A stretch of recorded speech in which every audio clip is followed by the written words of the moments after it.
Hello, hello mga katigang, mananghalian na tayo. Itong pagkain namin ngayon ay kagaya kahapon.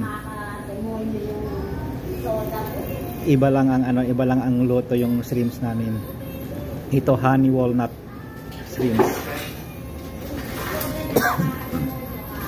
Tapos meron din ito pansit pero pork lomi ang tawag nito, pork lomi. Yung vegetable namin, ayan. At ang soup namin ay egg drop soup. Ang panulak ay mahirap tanggihan, ang soda, Pepsi pa rin with lemon and maraming ice. Kaya ito, kainan na tayo. At may kanin din ako. Okay. Bye mga katigang, kainan na.